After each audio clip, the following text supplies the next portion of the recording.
হতাশা মাদক দিয়ে দূর হয় না। হতাশা দূর হবে, বলে দিব, তিনটা জিনিস, মাত্র তিনটা। কয়টা ভাই? এক, 5 ওয়াক্ত নামাজ। এক কি? নামাজে আপনি অজু করে সিজদা দেন, ইনশাল্লাহ আপনার মনে প্রশান্তি না আসলে আমাকে এসে বলেন যে আসলে। চোখের পানি, মনের আবেগ যা আছে আপনার ভিতরে, কষ্ট, দুঃখ, যন্ত্রণা, সব আল্লাহকে ঢেলে দিবেন। নিজের আবেগ ধরে রাখবেন এখানে, আপনি আল্লাহর জন্য ঢেলে দিবেন। মানুষকে আবেগ দেখে কি লাভ? মানুষ আপনার চোখের পানির মর্ম বুঝবে? মানুষ কি মানুষের চোখের পানির মর্ম বুঝে? আপনার পিতা যদি মারা যায়, আমার কাছে এসে দোয়া চান কান্নাকাটি করে, আমি দোয়া করতে পারবো, কিন্তু আমি কিন্তু আপনার ফিলিংসটা বুঝতে পারবো না। আপনার অনুভূতি কে বুঝতে পারবেন? আল্লাহ পাক আপনার ঘাড়ের রগের চেয়েও কাছে আছে। সুবহান আল্লাহ পাক ঘাড়ের রগের চেয়ে কাছে আছে। গতকালকে বাংলাদেশের একজন বরেণ্য আলেমের সাথে একটা কনফারেন্সে ছিলাম। উনি বলছিলেন যে এক ব্যক্তি, এটা শোনেন, এক ব্যক্তি খুব তার শখ যে তিনি সাহাবীদের মতো নামাজ পড়া শিখবেন। কথা বুঝতে পারছেন? সাহাবীদের মতো নামাজ শিখবেন। তো একজন বরেণ্য আলেমের কাছে এসেছেন, এসে বলছেন যে আমাকে সাহাবীদের মতো নামাজ শিখিয়ে দেন। তখন সেই আলেম আরেকজন আলেমের সন্ধান দিয়েছেন, যা তুমি তার কাছে যাও, তিনি শেখাবেন। তো সেই ব্যক্তি একটু অবাক হয়েছেন, কারণ যাকে প্রশ্ন করেছিলেন তিনি অনেক বড় মুহাদ্দিস, আর যার কাছে পাঠানো হচ্ছে তিনি অত বড় মুহাদ্দিস নন, কিন্তু আবেদ, আমল করেন। তাকে গিয়ে বলছেন উনি আমাকে পাঠিয়েছেন সাহাবীওয়ালা নামাজ শিখিয়ে দেন। তখন তিনি বলছেন ঠিক আছে, সুন্দর করে অজু করে আসো, সুন্দর করে অজু করে আসো। অজু করার সময় খালি খেয়াল রাখবা যে আমি অজু করছি শুধু আল্লাহর সন্তুষ্টির জন্য। কি খেয়াল রাখবেন? অজু করছি শুধু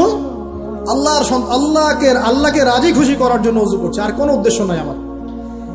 অজু করতে যাচ্ছে, তিনি আবার বলছেন দাঁড়াও, শুধু আল্লাহকে রাজি খুশি করার জন্য অজু করো। আবার শুরু করছেন, আবার বলছেন শোনো, শুধু আল্লাহকে রাজি খুশি করার জন্য অজু করো। এভাবে বলতেই আছেন, নামাজে দাঁড়িয়েছেন, দাঁড়ানোর আগে বলছেন শোনো, শুধু আল্লাহকে রাজি খুশি করার জন্য নামাজ পড়ো। বলতেই আছেন। এক পর্যায়ে সে ব্যক্তি নামাজ শুরু করলো, নামাজে মনোযোগ এদিক ওদিকে যায়, আর তার মাথায় এটা আসে, এই শুধু আল্লাহকে রাজি খুশি করার জন্য আমাকে নামাজ পড়তে হবে, শুধু আল্লাহকে রাজি খুশি করার জন্য নামাজ পড়তে হবে। এই চিন্তা তার মনের মধ্যে ঘুরপাক খাচ্ছে। এভাবে নামাজটা সে শেষ করেছে। শেষ করে চিন্তা করছে যে নামাজ তো পুরোপুরি মনোযোগ দিতে পারলাম না। বারবার মাথার মধ্যে এরকম চিন্তা আসছে, আল্লাহ আমাকে তো মাফ করে দাও, নামাজটা আমার মনে হলো না ঠিক মতো। তখন সে ফিরে এসে তার সে ওস্তাদকে বলছেন, আমার তো নামাজ এরকম করে পড়লাম, কিন্তু শেষমেশ মনে হলো যে নামাজটা হয়তো কবুল হয় নাই। আল্লাহর কাছে খুব মাফ চাইলাম, আল্লাহ আমাকে মাফ করে দাও, নামাজটা মনে হলো না। তখন সেই যে প্রথম ব্যক্তি যিনি পাঠিয়েছেন তিনি বলছেন, এটাই হলো সাহাবীওয়ালা নামাজ। তারা আল্লাহকে রাজি খুশি করার জন্য নামাজ পড়তেন, নামাজ শেষ করে আল্লাহর কাছে ইস্তেগফার করতেন, আল্লাহ কিছুই হলো না, কিছুই হলো। আমার কথা কি বুঝতে পারছেন? অতএব আল্লাহকে রাজি খুশি করার জন্য আপনি আপনার আবেগ, আপনার ইবাদত সব ঢেলে দিবেন, অন্য কারো কাছে কিছু পাওয়ার আশা করবেন। অতএব নামাজ আপনার মাদকের দিকে যাওয়া লাগবে না, নামাজই আপনার হতাশা দূর করে দেবে ইনশাআল্লাহ। 2 নাম্বার আমল হচ্ছে কোরআন তেলাওয়াত। যে ব্যক্তি কোরআন তেলাওয়াত করতে পারে নিয়মিত, তার মনের মধ্যে এই হতাশা, এই ভীরুতা, এই কাপুরুষতা কিচ্ছু আসবে না ইনশাআল্লাহ। আমি গ্যারান্টি দিচ্ছি আপনাকে, হতাশা আসবেই না আপনার মনে যদি আপনি কোরআন বুঝতে পারেন। কোরআনের একটা আয়াত নিয়ে কোনো সময় দেখা যায় 2-3 ঘন্টা সময় পার হয়ে যাচ্ছে, আয়াতটা ছেড়ে সামনে যেতে পারছি না।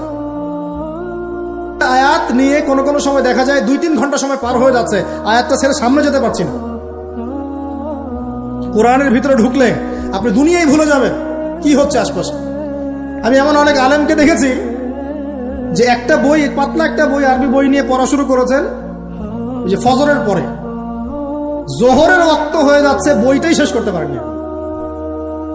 বুঝতে পারবেন না, যখন আপনি ইলমের ভিতরে ঢুকে যাবেন, কোরআনের ভিতরে, হাদিসের ভিতরে, আপনার দুনিয়ার খেয়ালই নাই। একজন আলেম তিনি এক রাত্রে একটা বই লিখেছিলেন, চটি বই, এক রাত্রের মধ্যে। বলা হচ্ছে, তার সম্পর্কে বলা হচ্ছে যে রাতের খাবার তাকে দেয়া হয়েছে, যে আপনি এটা খেয়ে নেন। খাবারটা পাশেই আছে, খাবারটা খাবো, এটা লিখে খাবারটা খাবো, এরকম তার চিন্তা ছিল। ফজর হয়ে গেছে, বই লিখাও শেষ, খাবার এই অবস্থায় পড়ে আছে, ডুবে গেছেন ভিতরে, খাওয়ার মাথায় তার খেয়াল নাই। এরকম হয়। একজন মনীষী, বিখ্যাত মনীষী, রিয়াদুস সালেহীন কিতাবের রাইটার, সংকলক আল্লামা নববী রাহিমাহুল্লাহ, এরকম সারা রাত চলে গেছে, পাশে 2টা খেজুর, ওই 2টা খেজুর খাওয়ারই সময় পাবে। হাদিস নিয়ে গবেষণা করতে রাত পার হয়ে গেছে।